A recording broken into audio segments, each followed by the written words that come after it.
Marcus Chen pressed his back against the cold metal wall of the space station's maintenance corridor, listening to the cruel laughter echoing from the cantina just meters away. The sound cut through him like a plasma blade, each harsh note a reminder of his isolation among the stars. "Did you see that pathetic human trying to negotiate with the Corvan traders?" The voice belonged to Zextar, a Vorthak mercenary whose purple scales gleamed under the artificial lights.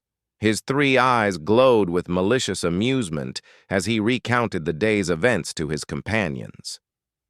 "Begging like a wounded animal," added Kelrin, a tall Asterian whose crystalline skin caught the light as he gestured dramatically. "Humans are so weak, so desperate. No wonder their species barely controls a handful of worlds."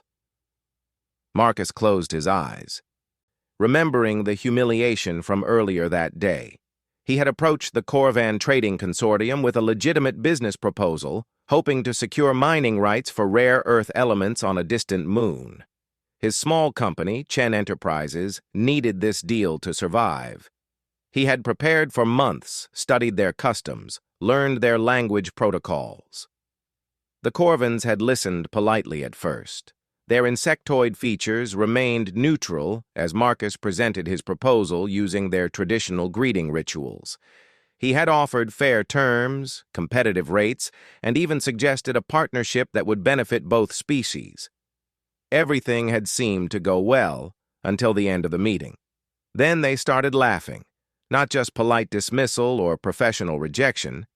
They laughed at him, long, chittering sounds that their translator rendered as pure mockery. The lead Corvan, whose name Marcus had practiced pronouncing for weeks, had looked at him with compound eyes that sparkled with amusement. "Humans," the Corvan had said in broken standard, "always think they deserve what they cannot take by force. Your species is amusing in its persistence." The other Corvans had joined in the laughter, their mandibles clicking in rhythm. Marcus had maintained his composure, thanked them for their time, and left the meeting room with whatever dignity he could salvage. But the damage was done. Now, hours later, word had spread throughout the station. Every alien species seemed to know about the human who had been rejected so thoroughly by the Corvans. They talked about him like he was entertainment, a curiosity to be mocked. "I heard he actually bowed to them," Zextar continued, his voice dripping with contempt, "following their silly rituals like a trained pet. Humans have no pride, no strength. They should stick to serving drinks and cleaning floors." Marcus opened his eyes and straightened his shoulders. These aliens saw humans as inferior, as servants and entertainers for the galaxy's more advanced species. Earth's small presence in galactic politics only reinforced their prejudices. Humanity had joined the Galactic Council barely 50 years ago, and most species still viewed them as newcomers who had gotten lucky with faster-than-light travel. The laughter grew louder as more voices joined the conversation. Marcus recognized several species by their distinct vocal patterns, Dravians with their deep, rumbling chuckles, Xanthari with their high-pitched trills of amusement. Even some Belgari, whose normally serious demeanor had cracked enough to allow snickers at the human's expense. "What I don't understand," said a new voice belonging to a Quellian trader, "is why the Galactic Council even allows humans to participate in commercial ventures. They lack the genetic advantages for space commerce. No enhanced intelligence like the Asterians, no natural durability like the Vorthak, no hive mind efficiency like the Corvans. They're persistent, I'll give them that," Kelrin replied, "like parasites, always trying to attach themselves to profitable ventures." Marcus felt something cold settle in his chest, but it wasn't despair. It was calculation. These aliens thought they understood humans, thought they knew what his species was capable of. They saw the diplomatic approach, the careful negotiations, the respect for their customs and traditions. They interpreted this as weakness. They were wrong. Marcus had spent 10 years in the colonial marines before starting his trading company. He had fought in the border wars against separatist colonies, had led missions into hostile territory where failure meant death. The careful, respectful businessman who had approached the Corvins today was just one face he could wear. But he had others. The laughter was dying down now as the aliens moved on to other topics of conversation. Marcus remained in the corridor, thinking. His company might fail if he couldn't secure this deal, but that didn't mean his story ended here. These species had made one crucial mistake in their assessment of humanity. They thought individual humans were weak because they had never seen what a single human could do when pushed too far. Marcus activated his personal communicator and pulled up the station's public directory. Finding information about the aliens who had mocked him wouldn't be difficult. Station records were comprehensive, and most travelers filed detailed itineraries with Port Authority. He began taking notes, memorizing names, ship registrations, known associates. Zextar commanded a small mercenary vessel called the Void Claw. His crew consisted of 5 other Vorthak warriors, and they specialized in escort duties for merchant convoys. According to the records, they were scheduled to depart in 3 days for the Helios sector. Kelrin owned a luxury transport service that catered to wealthy Asterian tourists. His ship, the Crystal Dream, was famous for its opulent accommodations and exclusive clientele. He had a reputation for charging enormous fees and looking down on lesser species. The Quellian trader, whose name was Jorth Melak, operated a small freight hauler. He dealt primarily in exotic foods and luxury goods, moving cargo between the inner worlds where wealthy species indulge their expensive tastes. Each of them had assumed they were safe in their mockery, protected by their species' reputation and their position in the galactic hierarchy. They had laughed at the human who tried to play by their rules, who had approached them with respect and diplomacy. They were about to learn that humans had other approaches. Marcus finished gathering information and deleted his search history from the public terminal. He walked calmly back to his quarters, ignoring the occasional stares and whispered comments from passing aliens. Let them think they had won. Let them believe their assessment of humanity was accurate. In his small but well-organized room, Marcus opened a secure communication channel. Military encryption, the kind that corporate traders weren't supposed to have access to. He entered a code he hadn't used in 5 years, one that connected him to networks most people didn't know existed. The response came within minutes. Text only, no voice, no video. Chen, thought you went civilian. Marcus typed his reply carefully. I did. Now I need consultation services. What kind?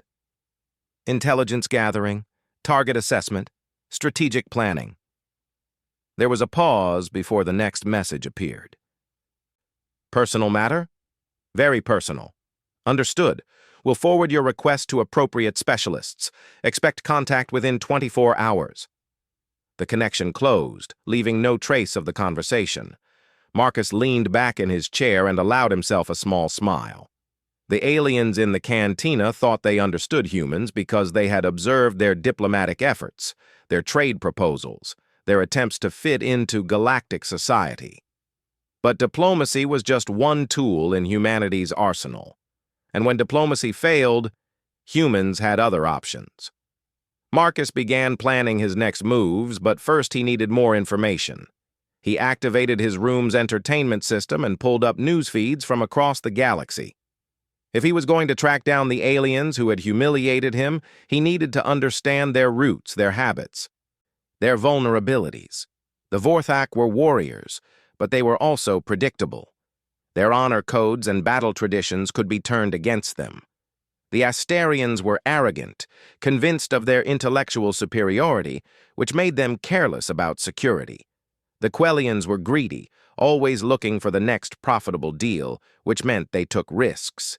Each species had weaknesses, each individual had flaws. Marcus just needed to find them and exploit them. As he worked, Marcus thought about the laughter in the cantina. They had mocked not just him, but all of humanity. They saw his species as inferior, as servants and entertainers who had somehow stumbled into galactic civilization. They believed humans were too weak to demand respect, too primitive to pose a threat. Marcus had spent his military career proving that assumption wrong. Enemy commanders who underestimated human determination rarely made the same mistake twice, usually because they didn't survive their first encounter with colonial marines who had been written off as inferior. The galaxy was about to receive a similar education. Marcus spent the rest of the night gathering intelligence and making preliminary plans. By the time the station's artificial dawn cycle began, he had detailed profiles on his targets and a rough timeline for his next moves. The trading company that bore his name might fail, but Marcus Chen, the individual, was just getting started. He had tried playing by their rules, using their customs, showing their species the respect they demanded. They had responded with mockery and dismissal, treating him like entertainment for their amusement. Now he would show them what humans were really capable of when they stopped being polite. The aliens who had laughed at him thought the story ended with their rejection of his business proposal. They thought they had put the weak human in his place and could move on to more important matters. They were wrong. The story was just beginning. The message arrived exactly 24 hours later, as promised. Marcus was reviewing shipping manifests when his secure communicator chimed with an incoming transmission. The encryption was military grade, invisible to casual surveillance. "Mr. Chen, we understand you require consulting services." The voice was electronically modified, gender and species indeterminate. Professional protocol for this kind of work. "That's correct," Marcus replied, speaking to his empty quarters. "I need intelligence on 3 targets and strategic recommendations for appropriate responses. Send us what you have. We'll provide analysis within 48 hours. Marcus transmitted the files he had compiled on Zextar, Kelrin, and Jorth Melak. Ship specifications, crew rosters, known associates, travel patterns, financial records. Everything he could gather from public sources and a few private databases his military contacts still gave him access to. The connection closed without further comment. Now came the waiting period, which Marcus used to continue his own preparations. He liquidated his remaining business assets, converting everything to untraceable credit chips. His company was finished anyway after the Corvin rejection became public knowledge. Better to end it on his terms. Marcus also made several equipment purchases that would have raised eyebrows if anyone was monitoring them.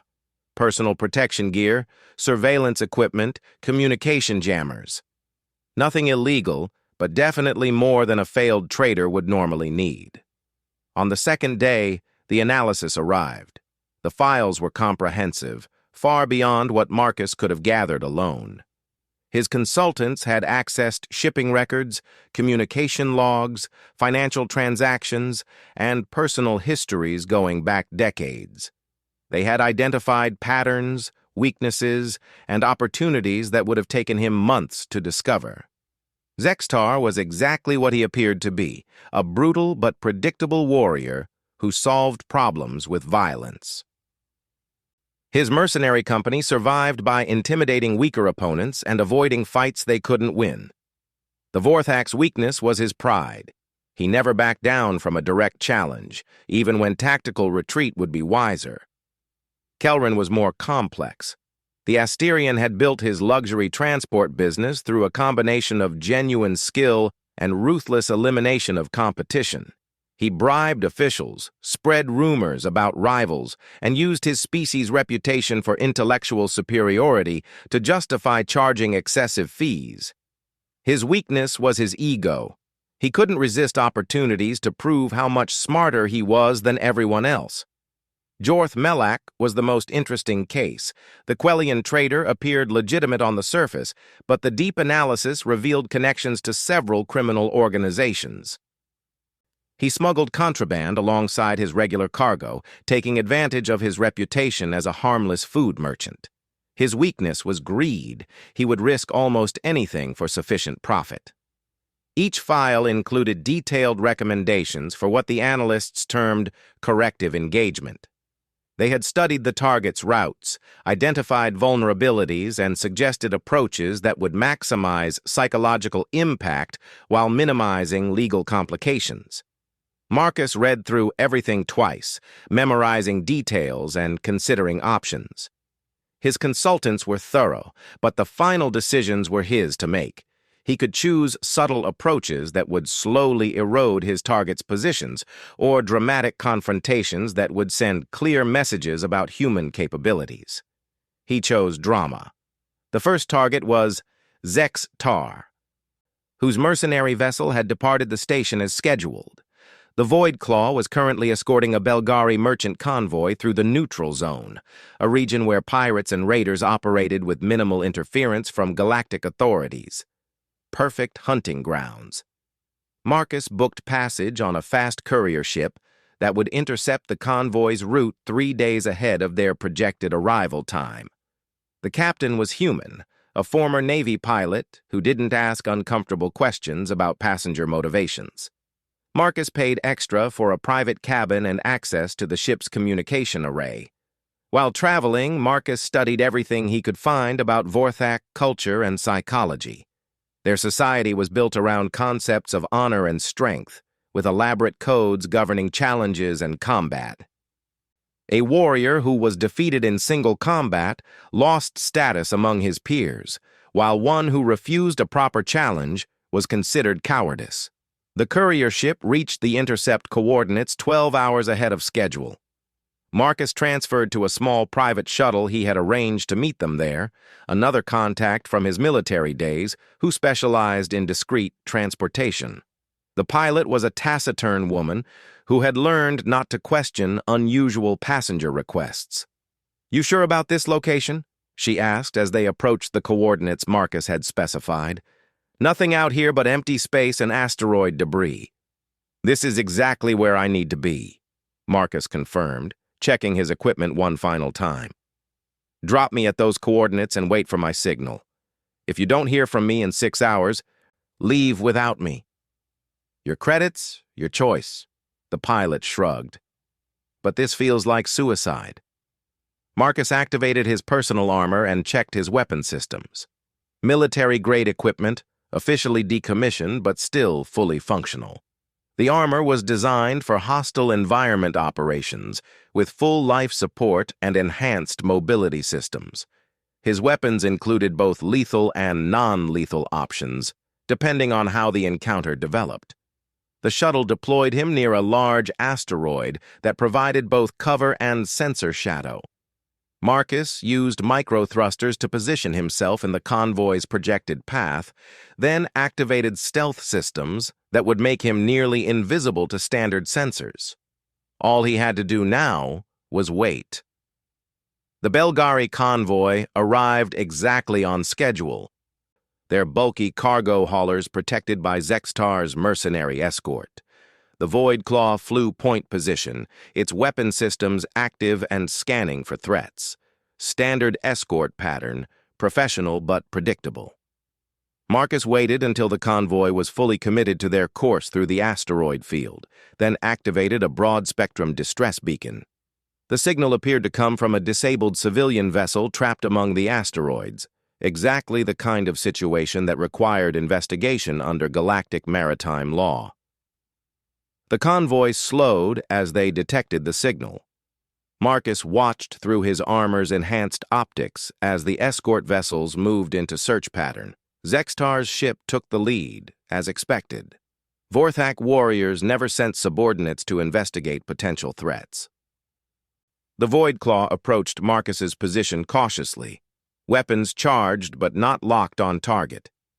They were looking for a disabled ship, not a single human in military armor hiding behind an asteroid. Marcus waited until the mercenary vessel was close enough, then made his move. He emerged from behind the asteroid using maximum thruster burn, accelerating directly toward the Void Claw's bridge section. His armor's communication system broadcast on the frequency he had identified as Zextar's personal command channel. Zextar of the Void Claw. Marcus's voice carried the formal challenge protocols he had memorized from Vorthak cultural databases. I am Marcus Chen, human warrior. You have offered insult to my species and shown disrespect for human honor. I demand satisfaction through single combat. The effect was immediate and dramatic. The Void Claw's weapon systems swiveled toward Marcus, but didn't fire. Vorthak honor codes were specific about challenges issued according to proper protocol.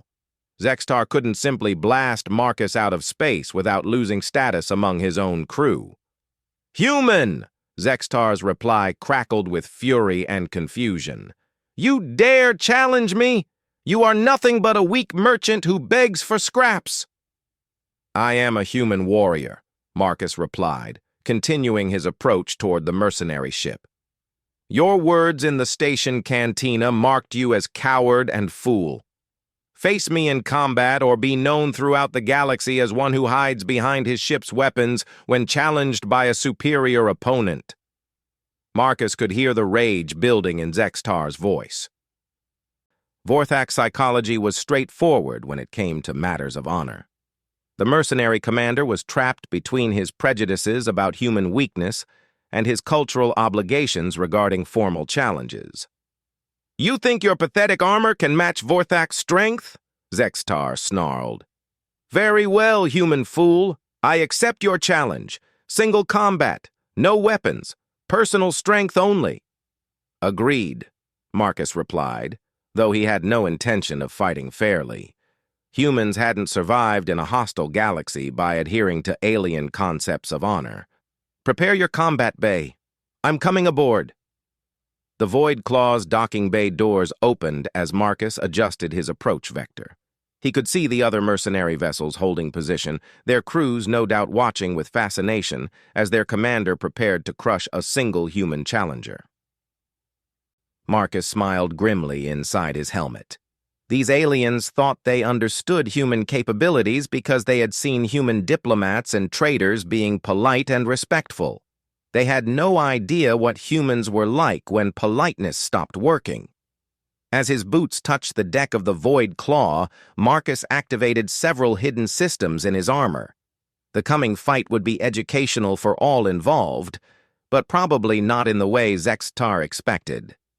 The Vorthak crew formed a circle around the designated combat area, their purple scales glittering under the harsh lighting. Zextar stood in the center, 3 meters of muscle and bone that could crush a human skull with minimal effort. His natural weapons included razor-sharp claws and a tail that could break bones with a casual swipe. Remove your armor, human, Zextar commanded. Face me with the strength of your own body, not the protection of your weak technology. Marcus began unsealing his armor plates, letting them fall to the deck with metallic clangs. But what the Vorthak crew couldn't see was that each piece contained micro-drones and surveillance equipment that activated as soon as they hit the floor. The drones were smaller than insects, invisible to casual observation, and equipped with recording devices that would broadcast everything to Marcus's shuttle. Underneath his armor, Marcus wore a simple combat suit that enhanced his strength and speed without being obvious about it. To alien eyes, he looked like an unenhanced human preparing to fight a creature that outweighed him by 60 kilograms. You still have time to flee, Zextar said, flexing his claws. Admit human weakness, and I will let you return to your shuttle with only minor injuries. No, Marcus replied quietly. You laughed at me. You mocked my species. You called us weak and pathetic. Now I'm going to show you what humans are really capable of. The fight began with Zextar's confident charge, claws extended to rake across Marcus's torso. It should have ended with the human's death or severe injury. Instead, Marcus moved with speed that shocked the watching aliens, slipping aside from the attack and delivering a precision strike to the Vorthak's knee joint. Zextar stumbled, more from surprise than pain, and spun around to face his opponent. The human was faster than any of their intelligence suggested possible. This fight might actually be interesting.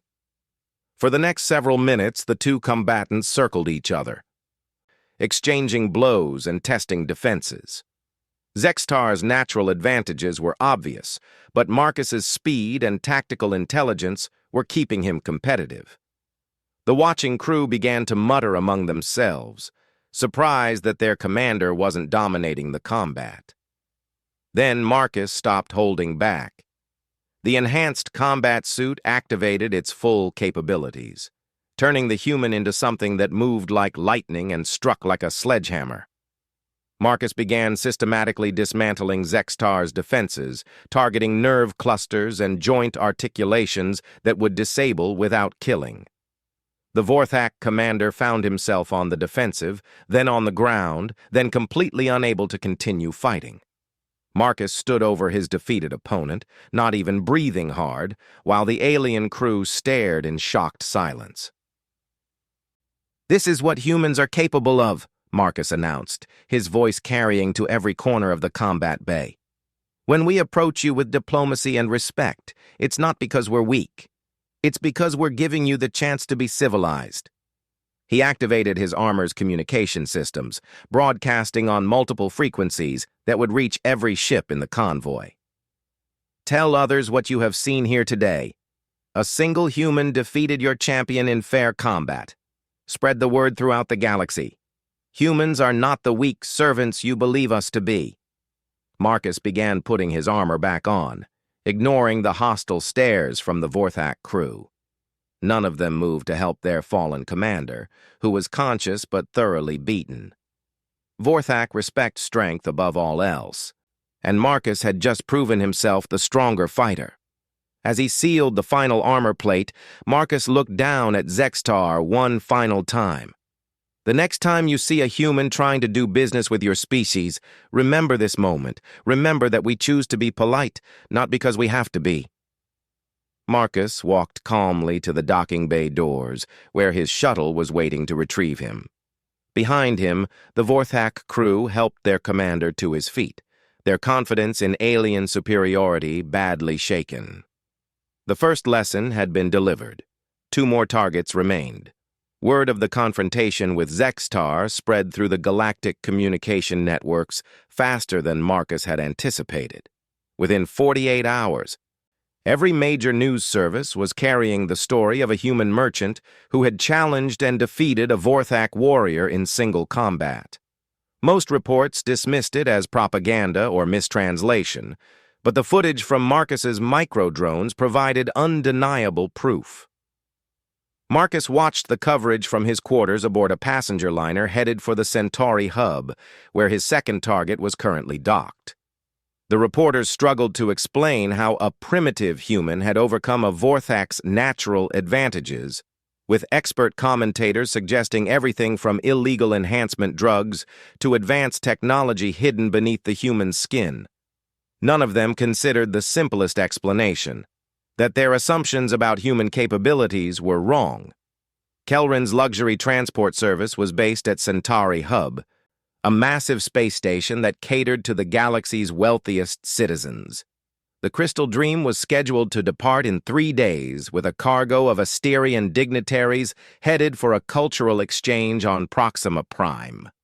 Marcus had booked passage on the same flight using forged credentials that identified him as Dr. Martin Zhao, a xenobiologist studying crystalline life forms. The forgery was perfect, created by the same specialists who had provided his intelligence analysis. Dr. Zhao existed in all the right databases, had published papers in legitimate scientific journals, and carried credentials from respected universities. More importantly, he had requested passage specifically to study Asterian physiology during the long journey to Proxima Prime. Kelrin's ego wouldn't be able to resist such an obvious opportunity to demonstrate Asterian intellectual superiority. Marcus spent 2 days preparing for the encounter while waiting for the Crystal Dream to begin boarding. He studied everything available about Asterian psychology, their crystalline physiology, and their cultural obsession with mental enhancement. Unlike the Vorthak, with their straightforward honor codes, Asterians were complex creatures who valued intellectual achievement above all else. They were also incredibly arrogant about their natural advantages. Asterian brains contained crystalline structures that allowed for enhanced processing speed and perfect memory recall. They considered themselves the galaxy's natural intellectual elite, viewing other species as primitive minds struggling with basic concepts. This arrogance was Marcus's weapon. The Crystal Dream was everything the promotional materials promised, a gleaming vessel designed to showcase Asterian aesthetic sensibilities. Crystalline surfaces reflected and refracted light in patterns that were supposed to be beautiful, though Marcus found them disorienting. The passenger quarters were spacious and luxurious, with amenities that cost more per day than most beings earned in a month. Marcus arrived for boarding dressed as a distinguished academic, complete with research equipment and published papers on xenobiological studies. His credentials passed every security check, and the booking staff treated him with the respect due to a legitimate scientist. Kelrin himself greeted the passengers as they embarked, his crystalline skin catching the light as he moved through the loading bay. The Asterian was tall even by his species standards, with intricate patterns of light dancing beneath his translucent surface. When he spoke, his voice carried the musical harmonics that Asterians used to indicate intellectual sophistication. "Dr. Zhao," Kelrin said when Marcus presented his boarding documents, "I was pleased to see your research request. It's rare to encounter lesser species with genuine interest in Asterian physiology. The opportunity to study crystalline consciousness during extended space travel is extraordinary," Marcus replied, affecting the enthusiasm of an academic researcher. "Your species' cognitive enhancements are legendary throughout the scientific community." Kelrin's light patterns brightened with obvious pleasure. "Indeed. Perhaps we might arrange some time for discussion during the journey. I would be happy to explain the more advanced concepts of Asterian thought processes." "I would be honored," Marcus said, managing to sound appropriately grateful for such attention from a superior being. The trap was set.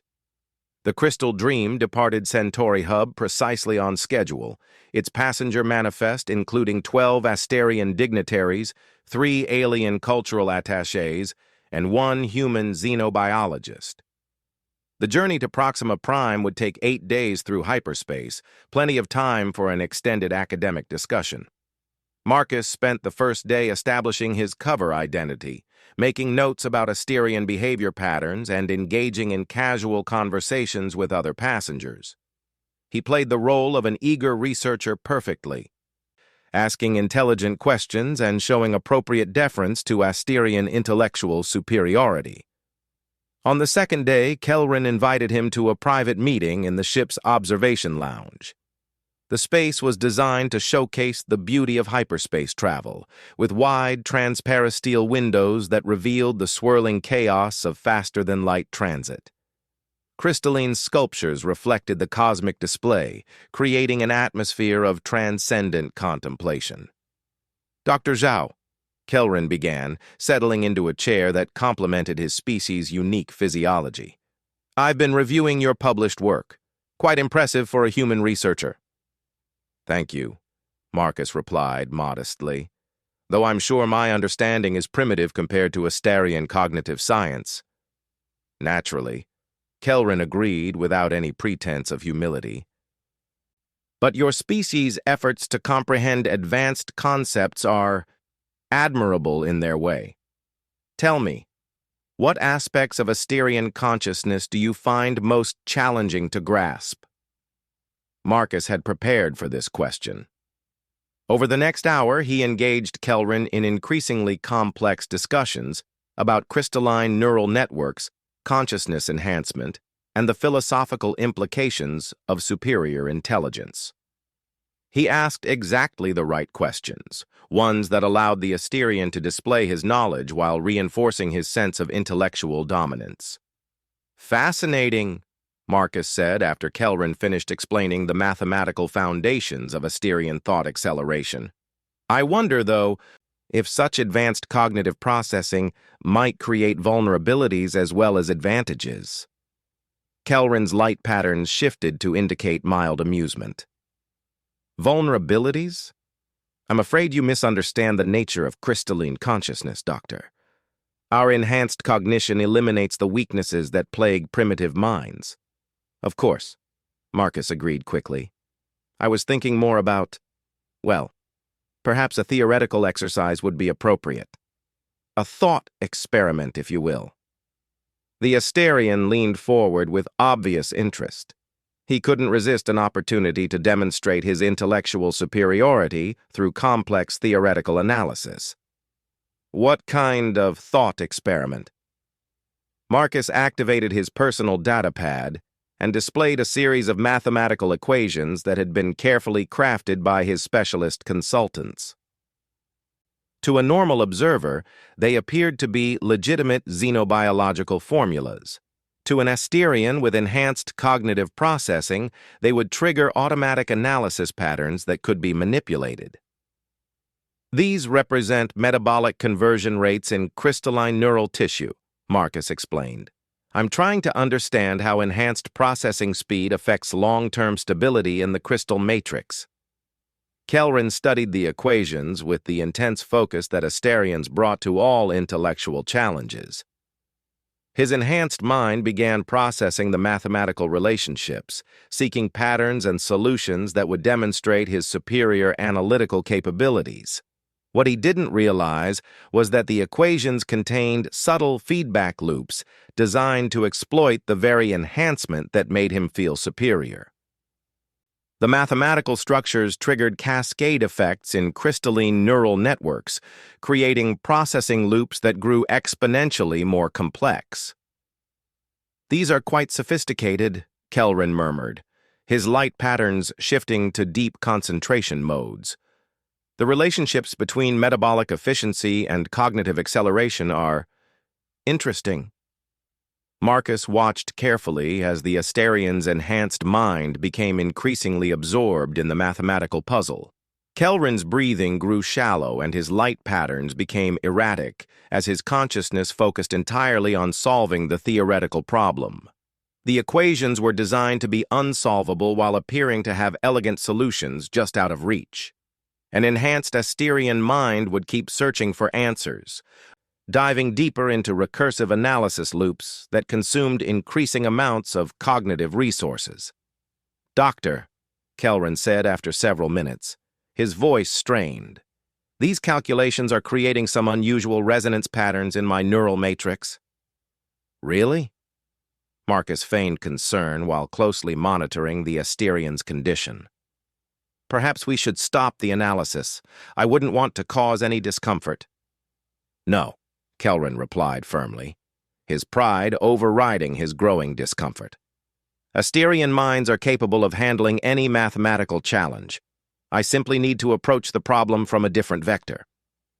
He returned to the equations with renewed intensity, his enhanced cognitive systems working harder and harder to solve the impossible puzzle.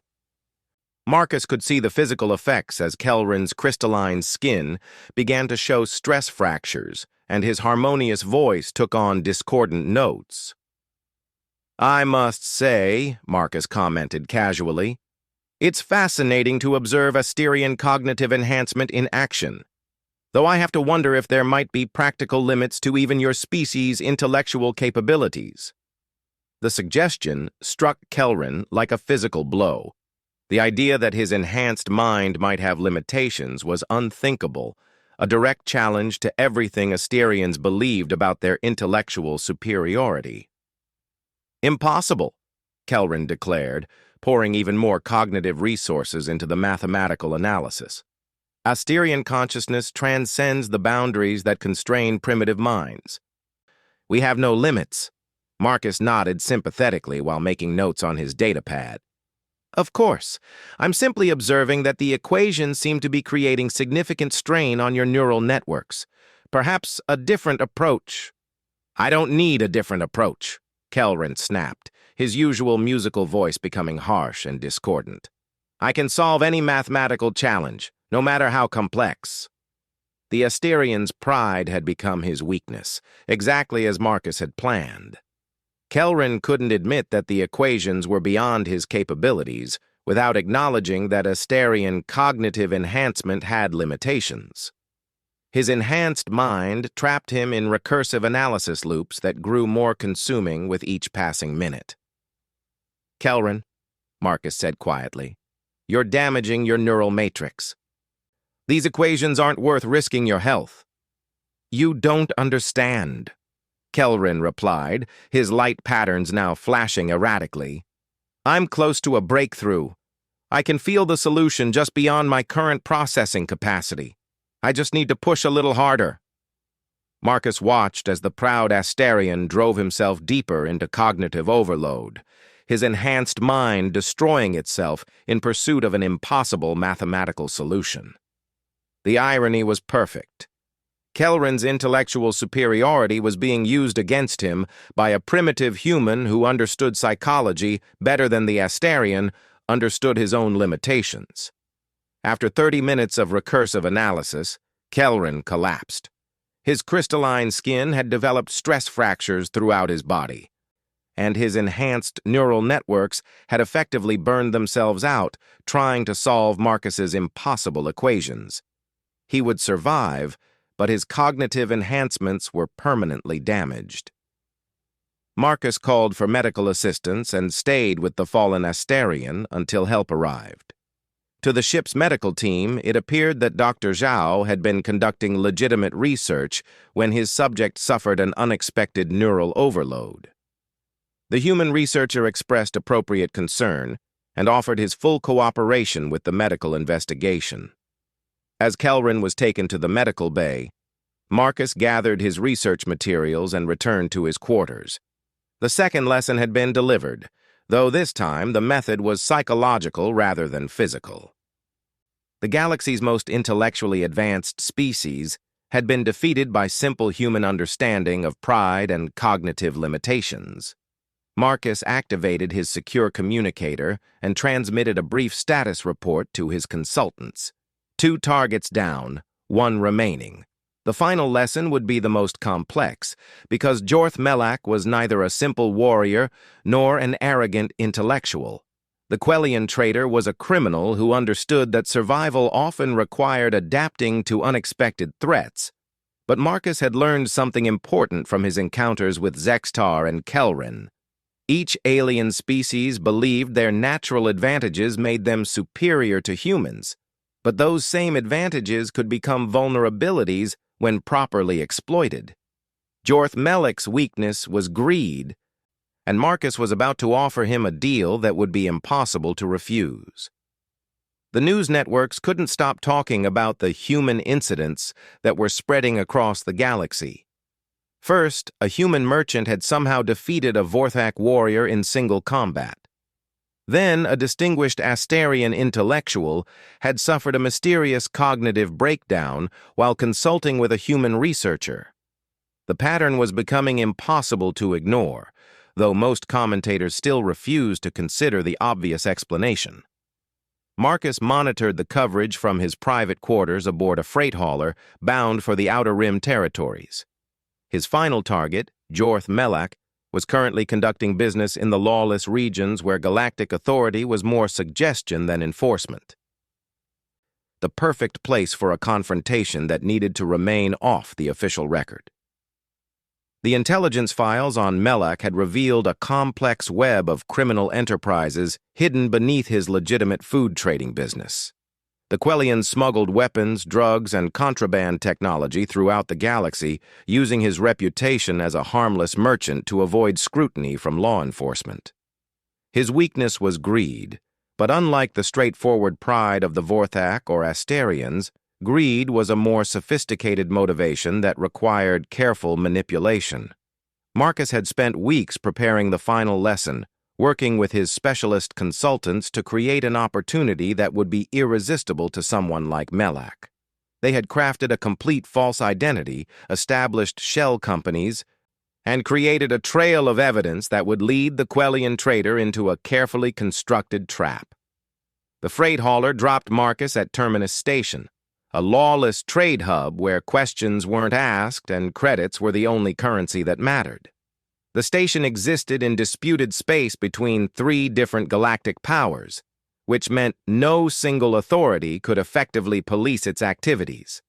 Pirates, smugglers, and criminals of every species conducted business in the shadowy corridors where artificial gravity generators struggled to maintain consistent function. Marcus had transformed himself once again, this time into Victor Kozlov, a human arms dealer with connections to separatist movements throughout the galaxy.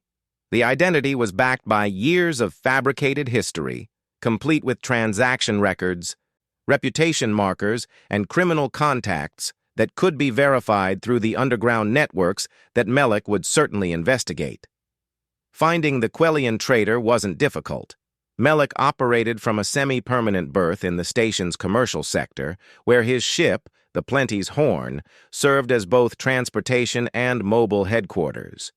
The vessel looked like a typical cargo hauler from the outside, but intelligence reports indicated extensive modifications for smuggling operations. Marcus approached through intermediaries, following the protocols that criminal enterprises used to vet new contacts. He had credits to establish credibility, references that could be checked, and most importantly, a deal that would appeal to Melek's greedy nature. The initial contact came through a Dravian fence, who specialized in connecting buyers with suppliers for illegal weapons. "The human wants to meet about a major purchase," the Dravian told Melek during a conversation that Marcus monitored through surveillance equipment. "Says he represents separatist groups planning coordinated actions across multiple sectors." "Human arms dealers are usually small-time operators," Melek replied, his translator rendering his chittering speech into standard galactic. "What makes this one worth my time? He's offering advance payment for a standing order, 50,000 credits up front, with guaranteed monthly purchases for the next 2 years. Says his clients need reliable supply lines for an extended campaign."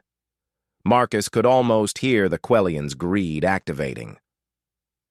100,000 credits in guaranteed business was exactly the kind of opportunity that smugglers dreamed about, especially when dealing with human separatists who had a reputation for paying well and asking few questions. The meeting was arranged for the following day at a neutral location within the station. Marcus arrived dressed as a professional criminal, complete with security escorts who were actually former colonial Marines working discreet contracts. The message was clear. Victor Kozlov was successful enough to afford competent protection. Melek brought his own security, 2 Vorthak enforcers who looked like smaller, less disciplined versions of Zextar. The Quellian himself was typical of his species, short and compact with 4 arms that moved in constant nervous patterns. His large eyes missed nothing, and his translator device was set to military-grade encryption levels. "Mr. Kozlov," Melek said after they had settled into a private booth in the station's neutral cantina, "my associates tell me you have an interesting business proposition. I represent several human colonies that are dissatisfied with their current political arrangements," Marcus replied, adopting the careful language that criminals used to avoid specific admissions. "They require equipment for defensive purposes, and they're willing to pay premium prices for reliable suppliers." "Defensive purposes?" Melek repeated with obvious amusement. "Of course. What kind of defensive equipment are we discussing?" Marcus produced a datapad with detailed specifications for military hardware that would be perfect for guerrilla operations. Plasma rifles, explosive devices, communication jammers, sensor equipment. Everything that separatist movements would need for effective resistance campaigns. "Impressive list," Melek said after reviewing the specifications. "These defensive needs are quite sophisticated. The unit prices would be substantial." "My clients understand that quality equipment commands appropriate compensation," Marcus replied. They're prepared to make a significant initial investment to establish reliable supply relationships. He activated a credit transfer device and showed Melak the account balance. 50,000 credits in untraceable currency, ready for immediate transfer. The Quellian's large eyes focused on the display with obvious interest. "This is encouraging," Melek said. "Though I must ask, what guarantees can you provide for ongoing business? Human separatist movements have a reputation for inconsistency." Marcus smiled coldly. "These particular humans are extremely motivated. They've been insulted and dismissed by the galactic community for too long. Now they're ready to demonstrate that human determination shouldn't be underestimated." "Indeed," Melak agreed, though something in his tone suggested he wasn't entirely convinced. "I've been following the recent news about human activities. Quite dramatic developments." "Some humans are tired of being polite," Marcus replied. "They're discovering that other species respond better to direct demonstrations of human capabilities." "Fascinating," Melak murmured, his forearms moving in patterns that indicated deep thought. "And you believe your clients represent this new, assertive approach to human galactic relations?" "I believe my clients are prepared to pay well for quality equipment," Marcus replied, avoiding the political implications. "The initial order alone would generate substantial profits for the right supplier."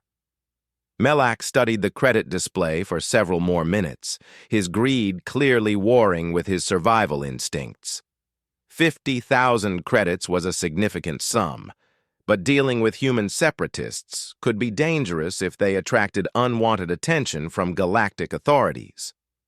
"I may be able to accommodate your client's defensive needs," Melak said carefully, "though such specialized equipment would require careful handling and discreet delivery arrangements." "Naturally," Marcus agreed. "My clients value discretion as much as they value quality." They spent the next hour negotiating specific terms and delivery schedules. Marcus played his role perfectly, showing exactly the right combination of criminal professionalism and human determination. Melak's greed eventually overcame his caution, and they reached an agreement that would generate enormous profits for the Quellian smuggler. "Excellent," Melak said as they concluded their negotiations. "I'll begin arranging the necessary supplies immediately. Your initial payment will ensure priority handling." Marcus transferred the 50,000 credits to Melak's account, watching the Quellian's satisfaction as the funds appeared in his secure banking system. The trap was set, and the bait had been taken. "There is one additional matter," Marcus said as they prepared to conclude the meeting. "My clients are curious about your other business relationships. They want to ensure their supplier doesn't have conflicts of interest that might compromise operational security." "Understandable concern," Melak replied. "I assure you that my client relationships are compartmentalized for everyone's protection." "Of course," Marcus agreed, "though I should mention that some of my clients have heard disturbing reports about your attitude toward human capabilities. Apparently you were involved in some incident at a space station cantina where humans were described in unflattering terms." Melek's forearms went completely still, and his large eyes focused on Marcus with sudden intensity. The Quellian was intelligent enough to recognize a threat when he heard one, even if he wasn't sure exactly what kind of threat he was facing. "I'm afraid I don't recall any specific incident," Melek said carefully. "I conduct business with many species and rarely engage in political discussions." "My clients were quite specific about the details," Marcus continued, his voice remaining conversational but carrying an undertone of menace. "They mentioned something about humans being called parasites, who should stick to serving drinks and cleaning floors." The temperature in the booth seemed to drop several degrees as Marcus's security escorts shifted position slightly, their movements suggesting combat readiness. Melak's own bodyguards tensed in response, though they clearly didn't understand what was happening. "Perhaps there was some misunderstanding," Melek said, his translator device struggling with the rapid chittering of his natural speech. Sometimes casual conversations are taken out of context. Context is everything, Marcus agreed. For example, my clients might be interested to know that their new supplier was recently laughing about human weakness while doing business with the same humans he was mocking.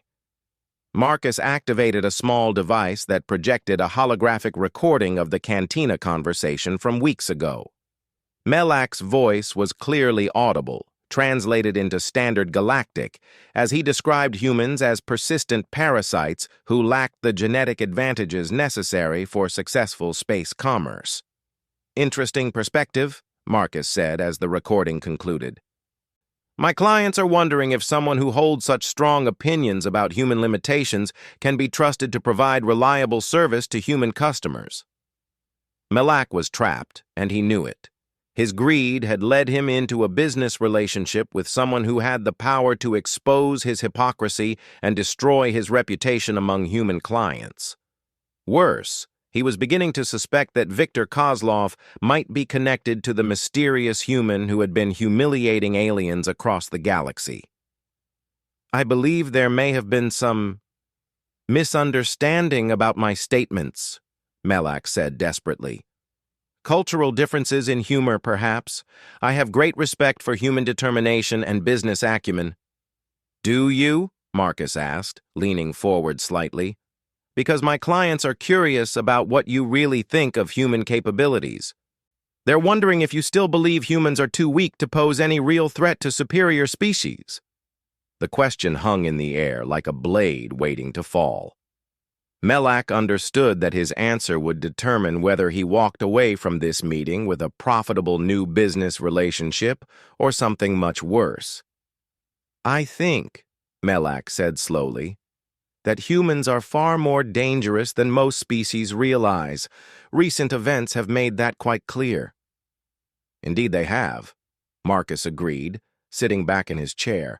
My clients will be pleased to hear that their supplier has such evolved views on human capabilities. He reactivated the credit transfer device and began entering new transaction codes. I'm afraid there's been a change in our arrangement, Marcus continued.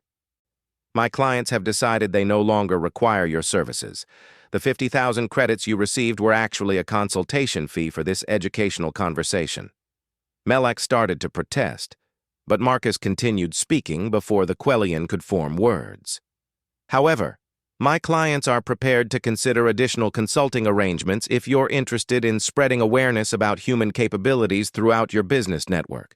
They believe the galaxy would benefit from a more accurate understanding of what humans can accomplish when they're properly motivated.